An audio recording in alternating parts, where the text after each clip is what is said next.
तो दोस्तों हो जाइए तैयार, आज हम आपके सामने एक और नई धमाकेदार मजेदार एक्सक्लूसिव वीडियो लेकर आ चुके हैं। हमारी आज की इस मजेदार वीडियो में परमानेंट सीरीज में कबाओ के जो ऑफिशियल वॉइस ओवर आर्टिस्ट हैं अमरिंदर सिंह सोडी सर, उनका इंटरव्यू लेने जा रहे हैं। आप सब भी जब छोटे होंगे हमेशा घर आते ही बस पूरे दिन टीवी देखते रहते होंगे, तो अब टीवी पे बहुत सारे किरदारों को देखते हो, लेकिन क्या आपको पता है उन सब किरदारों के पीछे एक शख्स की आवाज़ होती है।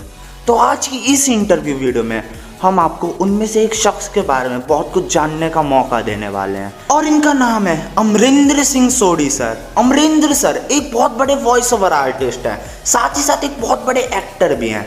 और हम इस वीडियो को शुरू करने से पहले सबसे पहले अमरिंदर सर का थैंक्स करना चाहेंगे कि उन्होंने हमारे साथ इंटरव्यू देने के लिए यस करा। तो अब आपको इस वीडियो में अमरिंदर सर से कुछ ऐसे सवालों का जवाब मिलने वाला है कि हम परमेन को वापस कैसे ला सकते हैं, क्या हमें इन फ्यूचर परमेन के रिगार्डिंग कोई बड़ा अपडेट मिल सकता है या फिर नहीं। इसलिए आज की वाली वीडियो बहुत ज्यादा खास होने वाली है, इसलिए इस वीडियो को एंड तक पूरा वॉच करना, बिल्कुल भी स्किप मत करना। और साथ ही साथ जिन जिन लोगों ने अभी तक चैनल को सब्सक्राइब नहीं करा वो जल्दी से जल्दी हमारे चैनल को सब्सक्राइब कर देना। साथ ही साथ बगल में जो बेल आइकन आ रहा है उसे भी दबाकर ऑल पर सेट कर देना, जिससे आपको हमारे भविष्य में आने वाली सारी वीडियो की नोटिफिकेशन सबसे पहले मिल सके। तो बिना वक्त जाया करे वीडियो को शुरू करते हैं, सो लेट्स गो। सर आपने एक वॉइस ओवर आर्टिस्ट बनने के बारे में कैसे सोचा? क्या बचपन से एक वॉइस ओवर आर्टिस्ट बनना चाहते थे या ख्याल एकदम से आ गया था? नहीं, ऐसा नहीं है कि मैं बचपन से ही वॉइस एक्टर या फिर एक एक्टर बनना चाहता था। मैं एक्चुअली मर्चेंट नेवी में जाना चाहता था, but for some reason it could not happen. मुझे याद है मेरी एक फ्रेंड थी जिन्होंने मुझसे कहा था, Amarinder you have a good voice और आप इससे रिलेटेड कुछ क्यों नहीं करते। मुझे ऑनेस्टली तब नहीं पता था कि वॉइसिंग भी एक प्रोफेशन है। मैं उन दोनों मॉडलिंग और एक्टिंग असाइनमेंट्स ज़्यादा कर रहा था। तो उन्होंने कहा कि मैं किसी को जानती हूँ, if you want I can speak to him. मैंने कहा ठीक है, प्लीज़ मुझे बात करके बताओ। And then I met my guru, my mentor, late Shri J.R. Vanmali ji. उन्होंने ही मुझे वॉइसिंग की दुनिया से इंट्रोड्यूस कराया। उनका अपना एक वॉइस ट्रेनिंग सेंटर हुआ करता था और साथ में एक स्टूडियो भी, जहाँ पर वो अपने सभी स्टूडेंट्स को ट्रेन किया करते थे। तो उन्होंने मुझसे कहा कि अमरिंदर मैं एक बार पहले तुम्हारा ऑडिशन करूँगा, उसके बाद डिसाइड करूँगा। मैंने कहा ठीक है सर। मैंने ऑडिशन दिया, उनको ऑडिशन पसंद आया and he told me yes Amarinder you can do voicing और आप चाहें तो एनरोल कर सकते हैं। And that's how my journey in the voice industry started. मैं जब थोड़ा सा और तैयार हुआ एज अ स्टूडेंट तो उन्होंने मुझे असाइनमेंट्स के लिए भी भेजना शुरू किया। And then just one thing led to another and I became a full-fledged voice artist. Yes. तो सर आपसे हमारा आज का दूसरा क्वेश्चन ये है कि सर आपको जो परमैन एनीमे में है उसमें सर आपको कबाओ की वॉइस कैसे मिली, क्या आप हमें ये प्लीज़ बता सकते हैं? कबाओ की वॉइस मुझे कैसे मिली? ओके, मुझे याद है उन दिनों मैं बहुत सारे एनीमे शोज़ कर रहा था and I got a call from one of the producers asking me Amarinder हम लोग एक परमानेंट सीरीज़ के लिए ऑडिशन कर रहे हैं जिसमें एक बहुत ही इंटरेस्टिंग और नॉटी किस्म का कैरेक्टर है जिसका नाम है कबाओ, और हम सोच रहे हैं कि उसकी वॉइस के लिए आपको टेस्ट करें। मैंने कहा श्योर। मैं गया, ऑडिशन दिया मैंने और उनको बहुत पसंद आ गया and they decided to go ahead with me as the voice of Kabao. Yes sir आज तक आपने बहुत सारे कैरेक्टर्स को डब किया है, तो जिन जिन कैरेक्टर्स को सर आपने डब किया है उनमें से आपका सबसे पसंदीदा कैरेक्टर कौन सा है? सी, एज अ वॉइस आर्टिस्ट हम लोग बहुत सारे अलग अलग कैरेक्टर्स को अपनी आवाज़ देते हैं। सभी हमारे दिल के बहुत करीब होते हैं क्योंकि वो हमारा काम है, लेकिन यस कुछ कैरेक्टर्स ऐसे होते हैं जो आपके फेवरेट बन जाते हैं over a period of time. तो जैसे कबाओ मेरा बहुत ही पसंदीदा कैरेक्टर रहा है, बट एक कैरेक्टर ऐसा है जिसे मैंने बहुत लंबे समय तक निभाया है, डब किया है, वो है Rick Harrison of Pawn Stars. It's a very very popular character and वो किरदार जो है वो मेरे दिल के बहुत ज़्यादा करीब है क्योंकि मैंने उसके बहुत सारे सीजन्स डब किए हैं और वो बड़ा ही इंटरेस्टिंग किस्म का कैरेक्टर है जिसे मैंने एक अपना फ्लेवर दे के जो है मैं उसे डब करता हूँ और मुझे बहुत मज़ा आता है उसे डब करने में। So yes, Rick Harrison of Pawn stars is my all time favourite.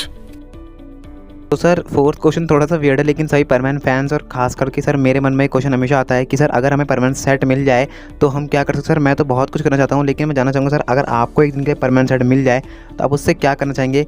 Please ज़रूर से हमें बताइए आपकी क्या इच्छा है जो आप परमानेंट सेट से पूरी करना चाहते हैं। Now that's an interesting question. Permanent का अगर सेट मुझे मिल जाए एक दिन के लिए तो मैं क्या करूँगा। वेल, जैसा कि आप सभी जानते हैं इस वक्त ना सिर्फ हमारा देश बल्कि दुनिया का हर देश कोरोना पेंडेमिक से लड़ रहा है। तो I seriously hope and pray कि हम सभी को इससे बहुत जल्दी राहत मिलेगी। और अगर मुझे एक दिन के लिए परमानेंट सेट कहीं से मिल जाए और उसकी पावर्स मुझे मिल जाए तो मैं पूरी दुनिया से कोरोना को हटा देना चाहूँगा हमेशा के लिए, ताकि दुनिया एक बार फिर से वैसी ही हो जाए जैसे कुछ समय पहले थी। सर जब आप परमानेंट एनीमे में कबाओ का आवाज देते थे तब आपको एज कबाओ कौन ज्यादा पसंद थी, सुमिरे या फिर मिचिको? परमानेंट सीरीज का हर कैरेक्टर बहुत ही ज्यादा लविंग और क्यूट है। आप किसी को भी ले लीजिए, Sumire, Michiko, Sabu, Pako, permanent, Mitsu, every character of this series is just amazing. मुझे तो सभी बहुत पसंद है। लेकिन मेरा जो कैरेक्टर, कबाओ का जो कैरेक्टर था वो बहुत बुलिंग किस्म का था। मुझे याद है साबू को बहुत परेशान करता था वो, परेशान इन द सेंस कि उसको हमेशा बुली किया करता था कि ये करो वो करो, यू नो। सो कहीं ना कहीं इन दोनों की जो केमिस्ट्री थी वो बहुत ही कमाल की थी। बाकी एज कबाओ मुझे सारे ही कैरेक्टर्स बहुत पसंद थे। सर 6 क्वेश्चन पूछने से पहले मैं एक बात जो सर मेरे मन में हो मैं कहना चाहता हूँ कि सर ये क्वेश्चन मुझे आपसे पूछना तो नहीं चाहिए, लेकिन सर फिर भी मैं जानता हूँ आपके दिल के सभी कैरेक्टर्स बहुत ज़्यादा करीब हैं। लेकिन सर अगर कभी भी इंडिया में फिर से परमानेंट एनीमे वापस आता है और अगर आपको उसमें कबाओ को फिर से डब करने के लिए कहा जाता है या फिर किसी भी कैरेक्टर को डब करने के लिए कहा जाता है तो आप क्या उसमें डब करना चाहेंगे? ये सर मैं जानना चाहूँगा। Oh yes, absolutely, I would love to dub Kabao once again. इस कैरेक्टर के साथ बड़ी प्यारी प्यारी यादें जुड़ी हुई हैं हमारी। बिल्कुल डब करना चाहूंगा इसे। सर क्या आप हमें कोई ऐसा तरीका बता सकते हैं जिससे हम परमानेंट को वापस ला सके? देखिए बेटा, इसमें क्या होता है कि कोई भी जो सीरीज होती है या फिर प्रोग्राम होता है उसका एक स्पैन होता है। प्रोड्यूसर्स और मेकर्स ये डिसाइड करते हैं कि हमें इसे इतने टाइम के लिए रन करना है। ठीक है, there could be multiple reasons कि वो उसके आगे उसे क्यों नहीं बढ़ा पाए और सीजन्स क्यों नहीं बना पाए। बट यस, आप लोग अपनी रिक्वेस्ट चैनल को भेजते रहिए। जब वो देखते हैं कि इसकी बहुत ज़्यादा डिमांड है, ये अभी भी बहुत ज़्यादा पॉपुलर है, इसकी बहुत ज़्यादा फ़ैन फॉलोइंग है, तो वो डिसीजन ले भी सकते हैं कि हम क्यों ना कुछ और एपिसोड्स या कुछ सीजन्स इस सीरीज़ के बनाएं। So that could be a way of bringing this permanent series back to the audience. तो सर आपसे हमारा आज का 8 क्वेश्चन ये है कि सर आप जब मार्वल सिनेमैटिक यूनिवर्स के शानदार कैरेक्टर हॉकाई को डब करते हैं तो आपको कैसी फीलिंग आती है, यानी आप उसको डब करते हो कैसा फील करते हैं? Hawkeye, yes, that's another favourite of mine. Hawkeye का कैरेक्टर जो है ना, वो जितने भी मैंने किरदार किए वो सबसे अलग है। ये थोड़ा सा नॉटी है, थोड़ा सा विटी है और इसके पास सुपर पावर्स हैं and that's a deadly combination. मतलब एक सुपर हीरो को डब करने का एक मज़ा ही अलग होता है। And amongst all the Avengers ये एक ऐसा किरदार है जो खतरनाक सिचुएशन में, एक डिफिकल्ट सिचुएशन में भी हंसता है और दूसरों को भी हंसाता है। And he is very very sure about himself. उसकी जो पावर्स हैं उसको लेकर वो बहुत ज़्यादा कॉन्फिडेंट है। उसकी तीर अंदाजी जो है वो कमाल की है। So not only he is a powerful character but at the same time he entertains the audience and that's what I love about Hawkeye. क्या हम परमानेंट फैंस को इन फ्यूचर कोई बड़ी अपडेट मिल सकती है परमानेंट के regarding? I know you guys are really really hopeful और आप चाहते हैं कि परमानेंट जल्दी से जल्दी वापस आए, but as I said, एक वॉइस आर्टिस्ट ये नहीं आपको बता पाएगा कि कितनी जल्दी या कब आपको कोई ऐसी न्यूज़ मिल सकती है। Yes, we are hoping and praying इस तरह की पॉपुलर सीरीज जो है वो फिर से वापस आए और सभी को एंटरटेन करे। Yes, let's do that collectively. हम एज वॉइस आर्टिस्ट हम अपनी कोशिश करते रहेंगे और आप फैंस जो हैं वो अपनी कोशिश जारी रखिए।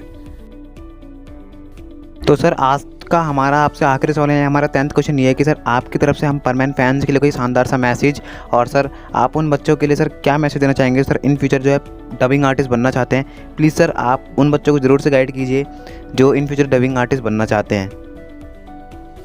Okay, advice for the new talent. Okay, for all those who are looking to become voice artists in the future. देखिए, सबसे पहले इस बात को समझिए कि कोई भी वॉइस जो है वो ख़राब नहीं है, ठीक है? आपने लोगों को सुना होगा। देखिए, सबसे पहले इस बात को समझिए कि अच्छी वॉइस होना ही काफ़ी नहीं है। एंड सेकंड थिंग, कुछ लोग कहते हैं कि इसकी वॉइस अच्छी है, इसकी वॉइस ख़राब है। नहीं, ऐसा कुछ नहीं है। सभी वॉइसेस बहुत अच्छी हैं, बस आपको उसे इफेक्टिवली यूज करना आना चाहिए। What do I mean by effective? देखिए, I would say first of all you fall in love with your voice, क्योंकि आपकी आवाज आपकी पहचान बनने वाली है, ठीक है? इस पर काम कीजिए, अपनी स्ट्रेंथ्स को पहचानिए। आपकी स्ट्रेंथ क्या है? कुछ लोग मिमिक्री में अच्छे हैं, कुछ लोग एनीमे शोज ज़्यादा करना पसंद करते हैं, कुछ लोग वॉइस ओवर्स करना पसंद करते हैं, कुछ लोग डबिंग्स, लाइव डबिंग्स बहुत पसंद करते हैं। There are so many mediums. हो सकता है आप वर्सेटाइल हो, सभी एरियाज में फिट हो जाएं, ऐसा कुछ नहीं है। लेकिन सबसे पहले अपनी स्ट्रेंथ्स और वीकनेसेस को पहचानिए, उन पे काम कीजिए। कुछ लोगों की स्पीच में जो है वो क्लैरिटी नहीं होती, कुछ लोगों का शब्दों का उच्चारण जो है वो सही नहीं होता, कुछ लोगों के प्रोनाउंसिएशंस में प्रॉब्लम होती है। हम सभी सीख रहे हैं, and it's a never ending process. Okay, हम सीखते रहते हैं till the last breath of our lives, we will keep learning. तो अपनी स्पीच पर काम कीजिए, प्रोनाउंसिएशंस पर ध्यान दीजिए, जितना ज़्यादा हो सके रीडिंग्स कीजिए, एक अच्छे ऑब्जर्वर बनिए। क्योंकि जब आप अपने आसपास की चीज़ों को घटते हुए देखते हैं, अपने आसपास के लोगों को बिहेव करते हुए देखते हैं, तो कभी कभी आपको वो आपकी परफॉर्मेंसेस में आपका कोई ऐसा किरदार ऐसा आ जाता है जिसमें आप उनको इनकॉर्पोरेट करके और इंटरेस्टिंग बना सकते हैं, ठीक है? सो बी अ गुड ऑब्जर्वर। ये सारी चीज़ें जाएगा, आपकी आवाज़, आपकी स्पीच क्लैरिटी, आपका डिक्शन, आपके मॉड्यूलेशंस, आपकी पिच, आपका वॉइस टेक्सचर, आपकी टोनैलिटी, ये सारी चीज़ें जो हैं ये मिलकर जो है वो परफॉर्मेंस क्रिएट करती हैं। तो आपको इन सभी एरियाज़ में एज अ वॉइस आर्टिस्ट आपको इन सभी एरियाज़ में काम करना होगा। And there is no limit. सीखने की तो कोई इसमें कोई लिमिट है ही नहीं, आप सीखते चले जाइए। और एक बहुत इंपॉर्टेंट चीज़ मैं आपको कहना चाहता हूँ कि अपनी पहचान बनाइए। बहुत लोग हैं, हम इंस्पायर हो जाते हैं कभी कभी। इंस्पायर होना बुरी बात नहीं है, लेकिन किसी को कॉपी करना, मतलब उस चीज़ के मैं थोड़ा सा अगेंस्ट हूँ। वो इंसान जो है वो ऑलरेडी इस्टेब्लिश्ड है, उसकी कॉपी मत कीजिए। हाँ, उससे इंस्पायर होइए, उससे अच्छी अच्छी चीज़ें आप सीख सकते हैं। हम भी अपने सीनियर से आज भी सीखते हैं, छोटों से भी सीखते हैं, ऐसा कुछ नहीं है। बट एक अपनी अलग पहचान बनाना बहुत ज़रूरी है, अपना एक अलग स्टाइल क्रिएट करना बहुत ज़रूरी है एज अ वॉइस आर्टिस्ट, ठीक है? वैसी बहुत सारी चीज़ें हैं, जब आप वॉइसिंग की दुनिया में कदम रखेंगे आपके सामने आएंगी, तो अपने आप को बस और बेहतर करते चले जाइए। As I said, there is no limit to it, and I am sure there is nothing in the world that can stop you from becoming a successful voice artist. या So on that note, I would like to say goodbye to all of you. Just want to say one thing, that I am Nrinder Sodhi. Love you, love all my fans for all their support, their blessings, their love.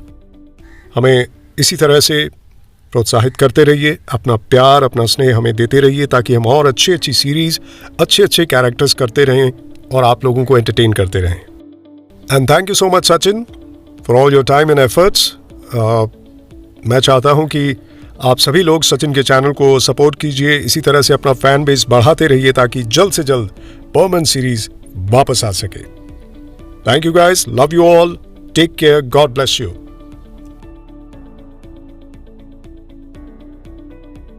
तो sir हमारे सारे question यहीं पर खत्म हो जाते हैं। तो सर आपको एक बार ये दिल से फिर से बड़ा वाला थैंक्स कि आपने हमारे साथ इंटरव्यू देने के लिए हाँ करा। तो अब आप सब हमें जल्दी से जल्दी कमेंट करके ये बताइए कि आपको ये वाली वीडियो कैसी लगी और आपको इस वाली वीडियो में सबसे अच्छा पार्ट कौन सा लगा। और साथ ही साथ हमें कमेंट सेक्शन में ये भी बताइए कि आपको एक ऐसे शख्स के बारे में जानकर कैसा लगा जिसकी आवाज़ आप लोग शायद से रोज ही सुनते हो लेकिन आपको पता नहीं था। तो जल्दी से जल्दी कमेंट करके बताइए और साथ ही साथ इस वीडियो को लाइक कर दीजिए और चैनल को भी सब्सक्राइब कर दीजिए।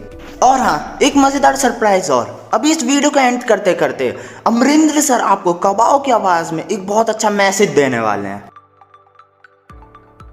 हेलो मेरे प्यारे दोस्तों, मैं हूँ कबाओ। हाँ, मैं जानता हूँ आप सभी लोग मुझसे बहुत प्यार करते हैं। सच बात तो ये है कि मैं भी आप लोगों से बहुत प्यार करता हूँ।